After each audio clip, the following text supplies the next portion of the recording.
Welcome to Content Crusaders, the podcast where we save the world one Instagram account at a time by taking ugly brands and make them beautiful in around 20 minutes. Hosted, as always, by Sydney-based content creators Megan and Dominic Lonergan. We've won a few awards for our blog Citizens of the World, but more importantly, we make a living doing what we do right here, helping businesses translate their story on social media. Join us as we visit a random geolocation from across the globe, find a business, and hack how to update their social strategy in real time. P.S. guys, we use the term ugly pretty loosely. We just mean businesses who aren't traditionally sexy or easy to photograph beautifully because, where's the fun in that?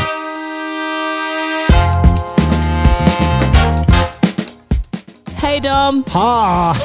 Hi, Dom. Hello and welcome to Friday night. It's Friday night in our house and we are recording episode 4 of Content Crusaders. We made it almost. We made a little plan when we first started to make at least 5 episodes because when you've got to make a plan, bro. When you make a content plan, you got to make small, achievable goals. Yes, make the content to complete the plan.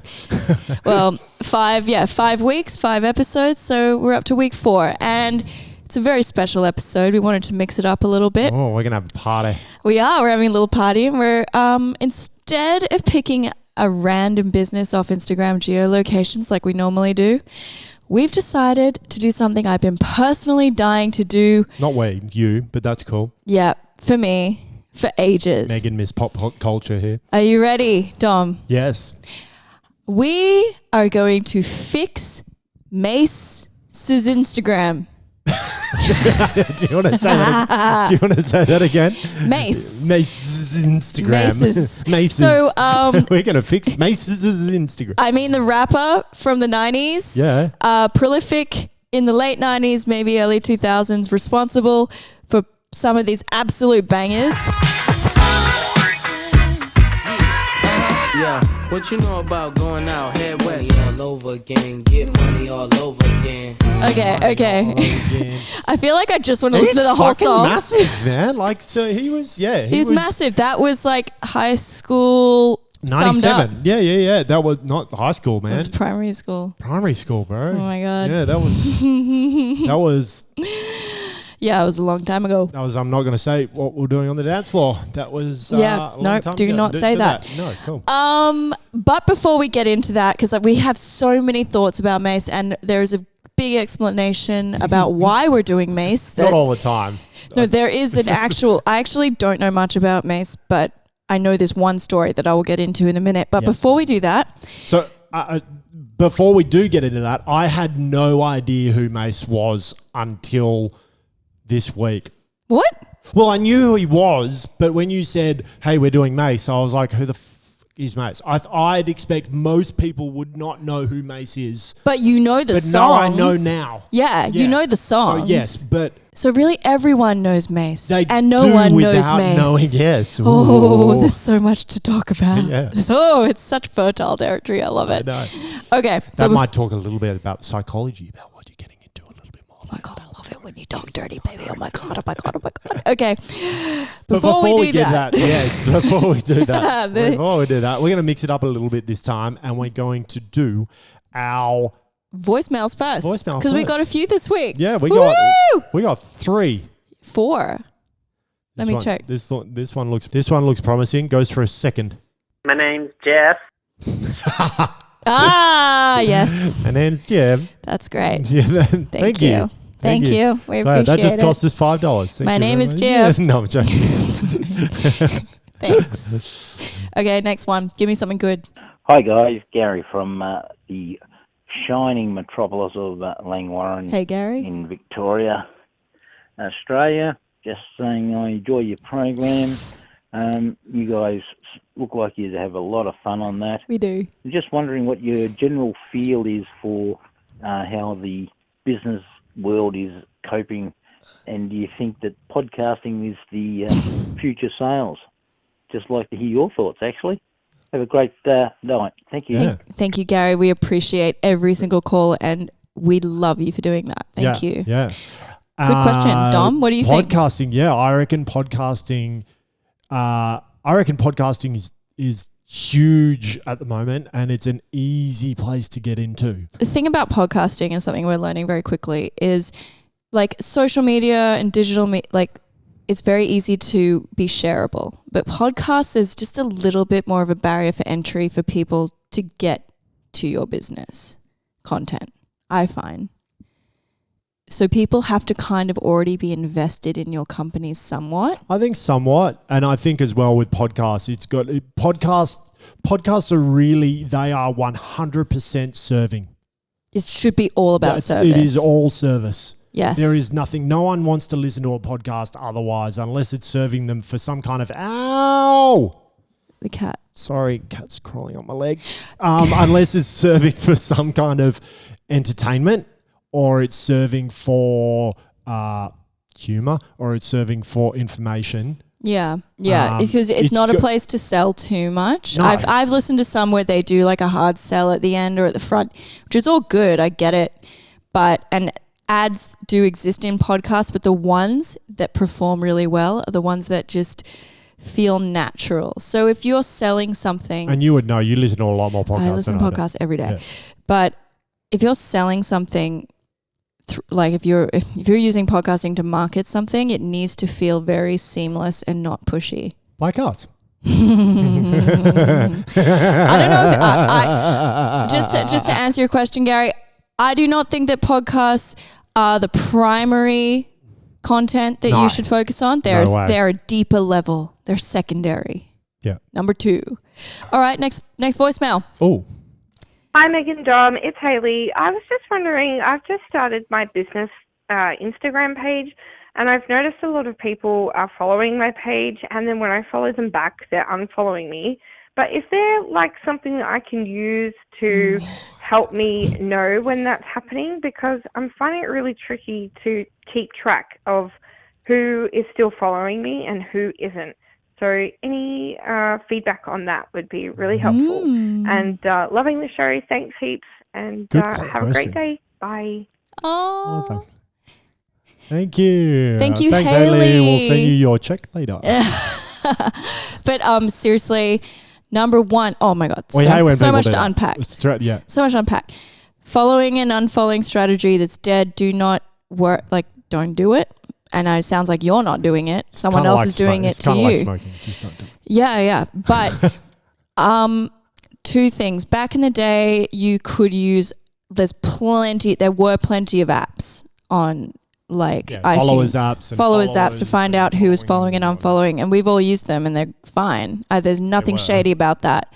Except Instagram is militant now. They have locked it down. If you use any real external apps, any third-party apps, they've basically shut them all down. They will you're running a very dangerous risk of shutting your Instagram down. Second thing, I would not worry too much about following people back if they follow you. Yeah, 100%. I would not stress about it. Well, unless they're a mate and you care about them and you know who they are. But if it's just someone that's followed you and you feel obligated to follow them back. No, and trust your gut here. You feel it in your tummy. Yeah. If you feel like that obligation, like, oh, should I follow them? I don't know.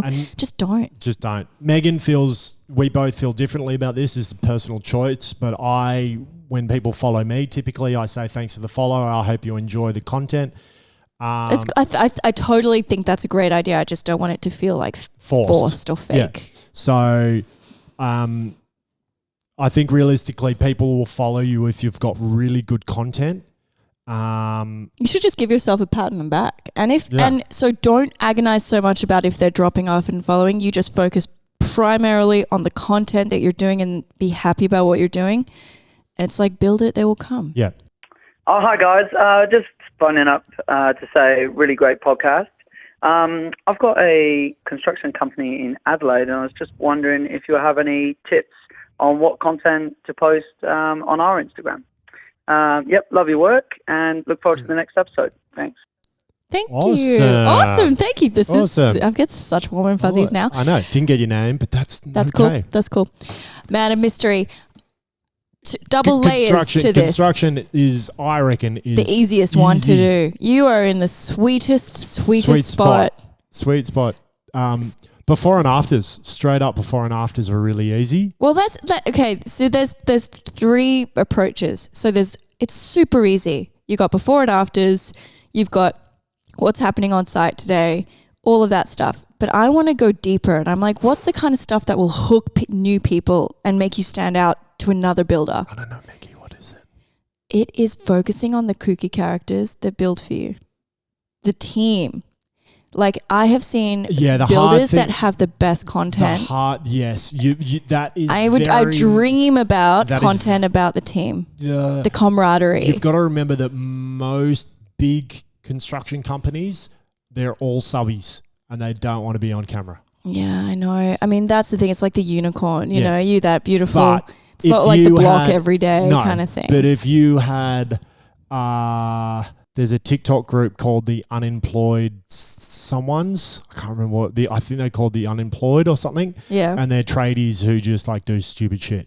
Yeah, but you don't want your building company to come off as stupid though. You want to be very professional. But you could do it in a professional kind of way, but also a bit of a funny kind of way. So I think you do the pillars, and you do like 30% funny, but they 70% professional. I think they're real life, what they want to be doing is being TikTok creators. I feel like they want to be influencers first and then they're tradies second. Yeah.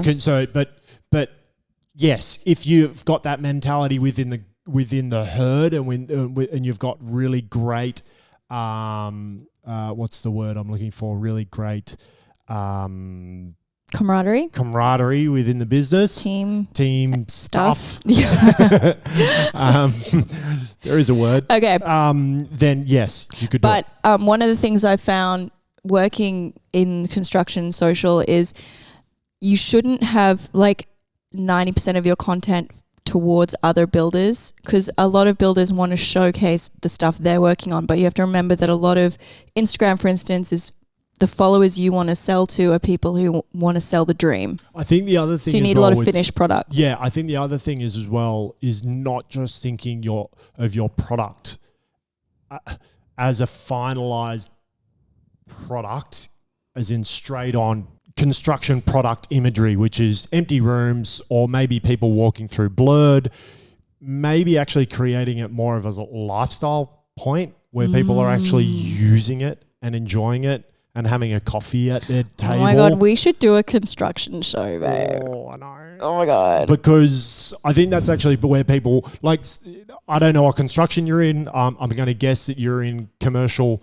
construction. Mm-hmm. So if they're a Stockland of the world and they want to be able to see their talent or their staff working in a space, they want to see them actually, the lifestyle of it. What's it going to, like, how's it going to benefit them working in an architecturally designed space? So maybe you should have some renders. Or renders. So or like actual product. So you should have the render and then like the product, behind the but scene. like a lifestyle side of it, like producing a lifestyle side of it. Wow, that's really good. I feel like there's so much to unpack there. There's so much. So okay, cool. All right. Hope that helps a little bit. I hope that helps. I'm sorry, we want to dedicate a whole show to that. We couldn't, but we're going to dive into Mase. All right, we're going back to Mase Town. Straight up into Mase Town. And we're back. And just to rehash, we are here trying to fix Mase's Instagram. That's fine. Sometimes it's nice to break things up a little bit. Quick history lesson to the people. The reason we are doing Mase, the real reason is back in the day, before Instagram wised up about buying followers and bots, people were buying them all the friggin' time. So people and celebrities bought them. Well, I think that was the discussion, wasn't it? That was the big discussion originally when we were coming up through it. Well, back in the day, what is now the explore page on Instagram, so that little explore page, which is basically tailored to what you like now. Back in the day, that used to just be the most popular posts on Instagram. Yes. So the incentive for people was to buy a ton of bots and likes and fake likes. So that it'd get pushed up. Yeah. Yeah, right. So a lot of people got really Insta famous really quickly by doing that. So that is a little history. And by unliking, following and unfollowing. Yeah, all of that jazz. All of it. Yeah. So that's what Instagram looks like. But Instagram, it's done this a few times, but the first big purge they did where they just culled a shit ton of bots hit Mase hard. Fuck, it was funny. I remember that whole thing. It was funny. Oh my God. So he's now like an urban legend. What happened is, I think he had like 3 million followers or whatever back in the day. That was a lot. Which was a shit ton. Yeah. It was a lot back then. Yeah, it's not much anymore now. Oh, yeah. But anyway, he lost basically 3 million followers in like a day. So Justin Bieber and Kim Kardashian, they lost like a mil here, a mil there. Mase lost all his followers. All of them. Back to zero. Back to zero. So he basically got shamed off Instagram and he deleted his account. I feel for Mase. I get why he did it. I get the temptation he felt. He's a 90s rapper. He wasn't huge then. This is I think this is part of the psychology of it. Like, you know, him being surrounded by the P. Diddy's of the world who would be crushing it on his Instagram old gang, and his old gang and all that kind of stuff, or, you know, whoever his old gang, and, you know, they'd be crushing it. There would be that temptation for him to keep up. Just like any business. So if you see another business person crushing it, you're like, maybe I'll buy some bots and maybe I'll just, you know, inflate things a little bit. Yeah. So I get the temptation. I don't judge, but I understand. I'm kind of like a disappointed parent. Like I'm I'm not angry. I'm just disappointed. That's worse. Fuck you. But so Mase, I get it. I feel you. This happened. So Dom, I'd like you to go to his new Instagram account, instagram.com/RSVPMASE. And it's everything I wanted it to be and more. So, cool. I'm here. Okay. And what a party this place is. It's 9 posts. 9. But following 0 people. Wow. And he has 226,000 followers. I don't think he deserves 226,000 followers. He needs 226 million followers because he's amazing. Whoa, yeah. Those tracks are timeless. Yeah, he's Mase. Yes. You didn't know much about him before, but you knew the songs. No, 100%. It's because he's not on Instagram. But if he was... Okay, do you want to talk through a couple of his 9 posts? One of them is a really targeted rant at Diddy. Ooh, which one? The third one from the top. Oh, is it? It's a screenshot of Meek Mill saying, "What's up with all these different race men? Got all these young black kids in slave contracts in the music business." Ooh, this is going to be juicy. I have a feeling that Diddy and Mase had a falling out.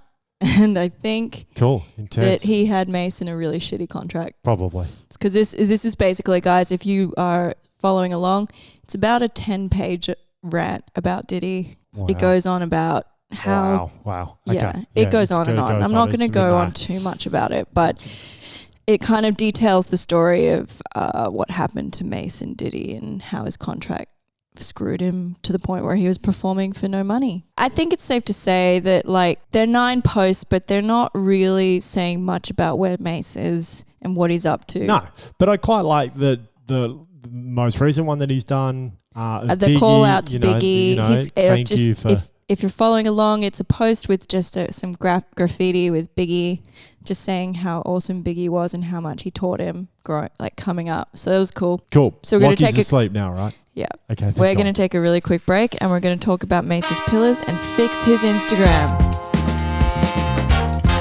All right, guys. We're back. This is it. We're getting to the nitty gritty. Let's fix Mase's Instagram Please, now. can we do this quickly? Because it's late now. We've had a lot of mishaps. Yeah. You don't know about it, but we have. Okay. So here we are. I think it helps if we take and we remove the rapper element away from Mase just for a second and think about him more as a brand rather than a man. Yeah, he needs to be his own. He is a brand, right? He's a brand in trouble, and he needs help. And what is the best? That sounds like a good song that he could write about. We were riffing about this before we started. What is the best thing to do in high school when you do something really embarrassing? Oh, embrace it, man. You've always got to embrace it. Yeah. Straight up embrace. So, like if you fuck up, yeah. It's like embrace it. You just, like if you fall over, you just go, ta-da. No one's going to keep calling you that person if you're just like, yeah, I am Yeah, I did I delete do. my Instagram after losing 3 million followers. Yeah, I did have buck teeth at school, so people called me Rabbit, and I just embraced it. And look at you now. What a specimen. I know. Thank God for dentistry. Okay, so back to Mase. That's going to be, I'm going to recommend that to be one of his content pillars. Embracing. Yeah, I think 100%. I reckon he should go back on his old school thoughts and who he is. And Well, okay, so like we do with every brand, we kind of put Mase at the top, who he is. He is a disgraced rapper who is awesome rapper, but he was disgraced by Instagram. But like, so we're piloting his reinvention tour for Instagram. So right, okay, okay. So I said this to Megan. And I think this is good for everyone listening. Is what's his budget? What's his like? You know, where's he? What's his story, right? So his story is basically a record label has come to him and said, "We want you to relaunch a new record, and here is a shit ton of money for your marketing budget." Okay, cool. So say he has so a he has huge basically budget. a bottomless pit. Okay, of a budget. Cool. Because so we'll riff on it, saying he has a large budget. Yeah, so he's got a large budget. He can do what he wants, basically. So for him, he's a celebrity, right? So people want to know about him.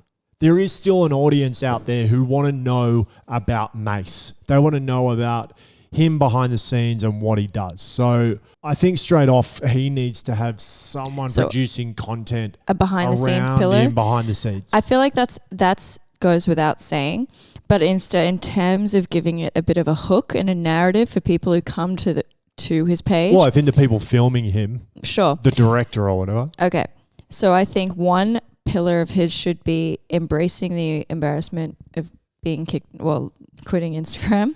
2 should be he is in a prime position now to hit nostalgia. But I think big time. I think I think owning what his past was. Yeah, that's what I mean. Like, so and because he was a blip, the 90s is right? massive right now. Yeah. So he is in a really good time to get a new capitalize audience on the nostalgia of what Mase was. Yeah. And it's a great avenue. Once he builds that momentum, he builds that audience of who he was, and then he can reintroduce new Mase. So how could he go about that?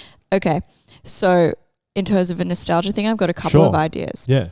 I've got something too. Okay. Well, my first idea is I think he should do 30-second story times of like, I don't know if you guys remember that show Behind the Music, but like a 30-second version of that. So he could play All I Ever Wanted and then talk to the camera and go, okay, do you want to know a quick story behind the scenes of this? All I Ever Wanted was created when I was high on scissor and I did this and I just... What's scissor? Scissor. It's like... Scissor. Right. Yeah.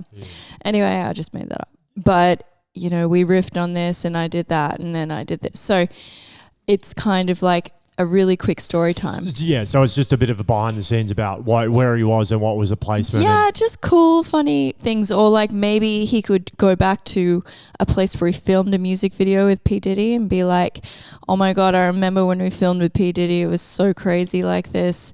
My pants didn't fit me, so I had to like ripcord them or something. Oh, you know what would be quite cool? What? Is if he like collaborated with so I'm seeing like Chappelle doing the rip off of Mase. Okay. Like But Chappelle shows doesn't exist anymore. Well, no. But why not? You could commission Chappelle to come on and go, these are my stories. I want you to tell them to people. Okay, yeah. To like give them into a new audience, into a new light. And it could be on his Instagram. It may not have to be Chappelle. It could be the new young bloke or some other like upcoming comedian and just be like, I want you to fucking just act as me, but from my past. Oh, okay. And do like, because he'd have This wild is stories, This right? is in your mystery budget. It's kind of like Drunk History where they actors recreate moments of history. He'd have like wild stories, right? Of like going into like nightclubs and being like, hey, I'm fucking Mase, like, let me in. And the bouncer being like, I don't know who you are, man. You're not fucking, and back in the day, we didn't have mobile phones, or we just had to like. So then you could get a comedian just to like play it out. So it's got that, you're pulling up a younger audience onto his age. Okay, there's a lot of production behind that. So maybe for a quick version of that, maybe he could do. You'd have to do it cheap and nasty, right? Yeah, there'd be some cheap and nasty stuff. So Well, I'm doing so. Say like. I think Mase, because in none of his content that he's got, in the 9 photos that he's got, like he's not talking to camera. I'm not really catching up on who Mase is now.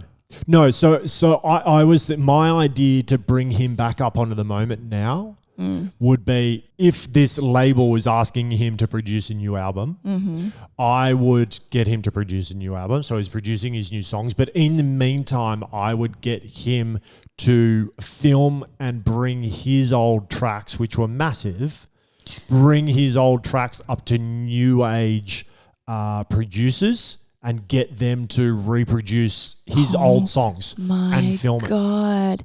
Okay. I think that just my very rudimentary knowledge is I think Diddy owns some of his old songs, so maybe he can't perform them. Probably. But he could do it Taylor Swift and he could re-record them but with like different lyrics or like slightly different tunes or something. Yeah, well, I don't know the full ins and outs of the music industry. But I'm loving that idea of... But I think he needs to collaborate with new artists and get like... This is where TikTok is actually really great. Something I've seen on TikTok. I know it's off Instagram, but one of the ways I've heard to get a really big Instagram following is to start with TikTok and then people naturally swap over to Instagram. Yeah, right. And something on TikTok, which you and I have seen a lot, is people remixing things. Yeah. So he could do some Mase remixes of old tracks. Yeah, he could just put his songs out there for people. He could create a TikTok for people to do, like, one of his songs is a TikTok song. Oh my God, I love it. I feel like we're jumping all over the shop.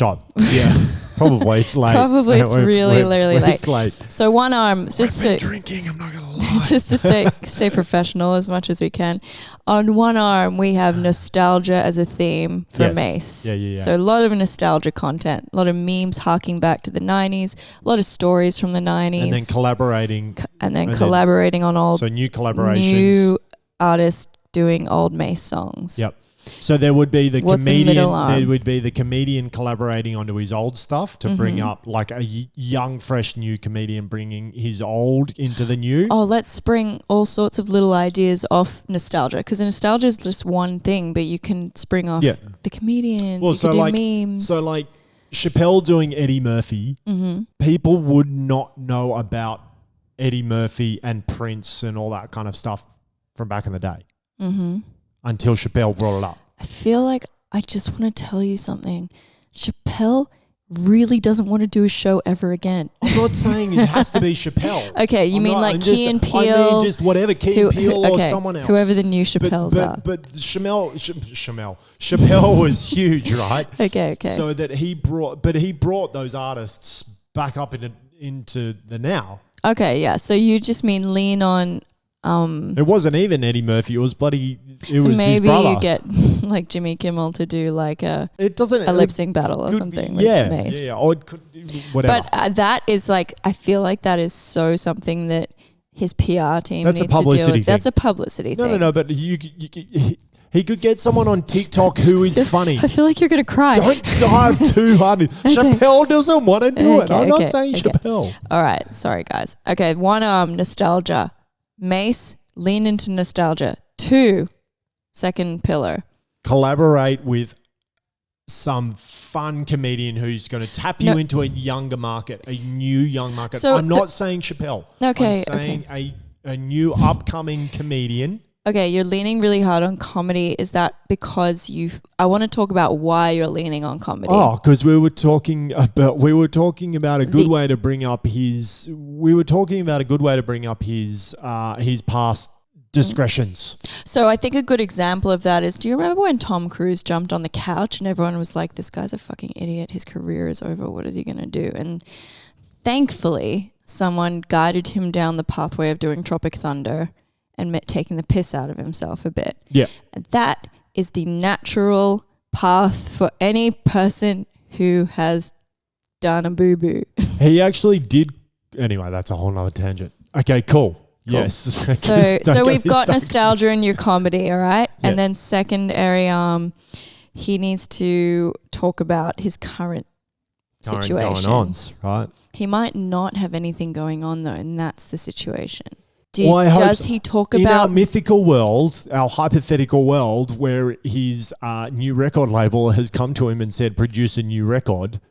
He does have something on because he's producing a new record, right? In our hypothetical world. I think it's interesting if we pretend he doesn't for a second. What do you do for content if you don't have anything to talk about? Which is a really good angle for anyone listening. But then that also draws it back to, wait, hang on a minute. But then that also draws it back to, actually, does he give a fuck about producing anything? Well, he clearly... Is he a brand? Is he trying to sell something? If he doesn't care, he might just have money and living on royalties. He doesn't give a fuck. All right. I'm going to make it really relevant to him because it's something he's super passionate about as a person, I can tell, is the fact that contracts in the music industry are extremely restrictive, right? Oh, sounds like someone I know. Copyright, contracts. Yeah. So his career was basically stifled because he had a really shitty contract and he ended up singing for no money, basically, by the end of it. So he could talk about that and really be a pioneer and tell the story for artists. He could become an ambassador. There's always something to talk about. Even if you don't have a record, there's always something. And he is passionate. That could make his brand could be about telling the truth about the industry and teaching young rappers and young artists how to avoid shitty contracts. So that's one arm, is like truth telling, helping people, service. Is providing a service. Yeah. That's Mase's thing. Nostalgia, providing a service, and then third you're also, if you are doing that though, you're borderline going to get crucified within the industry, I would imagine. Dom, don't you agree that we're in a time now where you don't even really need a record label to become successful anymore? Like SoundCloud rappers are huge. No, you don't. If you make enough noise. But you I would imagine you would need some kind of license to your music. Well, realistically, you probably don't need a license because you own it straight away. But I don't understand. He could produce his own music. He can release it on SoundCloud. We are in a golden age of music. I don't know the ins and outs of SoundCloud though. So, I think he should. He's clearly passionate about young artists and the industry. Yeah. He should really lean into that. So, Mase, if you're listening, I want to see more of you talking about shitty contracts and telling stories and acting as an advocate for young musicians. But it's got to come off in a I'm trying to teach and help, not in a negative, hateful way. Yes, that's really important. I love that you said that because no one likes to hear a whiny bitch. So it's rather you're better off cushioning it as, yo, here's a tip for anyone who's a rapper coming up in the game. I'm clearly down with the hood. That whole sentence was awesome. No one wants to hear a whiny bitch. No. And I think that is a real thing. Instagram is a minefield for rappers. I think I remember, who was it? It might have been Tiger. I don't know much, but no, Lil Bow Wow got crucified for posting a private jet. Yeah. On my way to Vegas on a private jet. But then someone saw him That's in happened coach. Quite a bit. In economy. Yeah, that's happened quite a bit. I saw something else come up about that recently. Okay, listeners, we're going to have to bring this home because we've had about 10 things go wrong while we've been recording this. Yeah, we started recording at 7. It's 10:30. It's now 11 o'clock. It's 11 o'clock. So we're going to wrap it up. And we've been, and this is my third whiskey. So quick. All right, just to sum it up, prove that we are professionals after all. Mase, your pillars are on one arm, nostalgia, everything to do with that you can spring off, that you can think of. Memes, comedians. I don't know why Dom's obsessed with Chappelle, but anyway, we've got Chappelle. I'm not saying Chappelle. I'm kidding.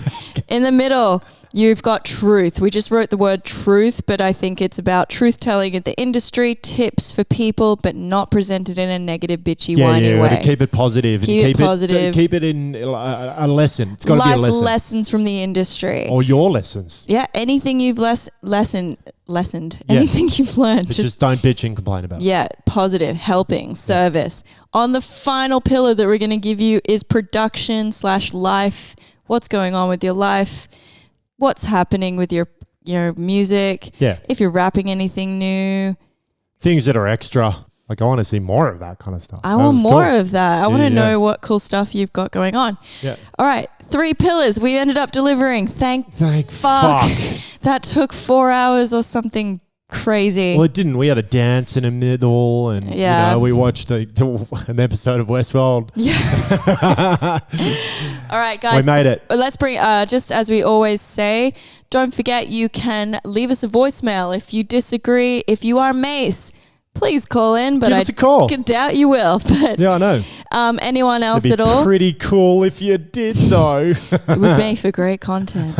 Leave us a voicemail. Our number is +61 861 178 448. That's +61 861 178 448. And remember, join the Content Crusaders, the podcast Facebook community. Stay up to date on episodes share cool content. And if you want us to do this for your own business, not while we're drunk, but when we're normal. When it's not Friday night and our kid comes out screaming and yelling. And we dive a lot deeper than 20 minutes. Yep. Get in touch with us at hello@citizensoftheworld.cc. Some dickhead in Belgium has .com, so it's citizensoftheworld.cc. Keep it positive.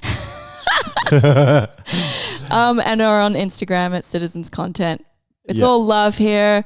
It's just been a long night. And typically we're normally sober. It's been a lot. It's Friday. All right, guys. Thanks for guys. this very Thanks for listening. special episode. Special, very special. Back to normal next week. We're out. We're out.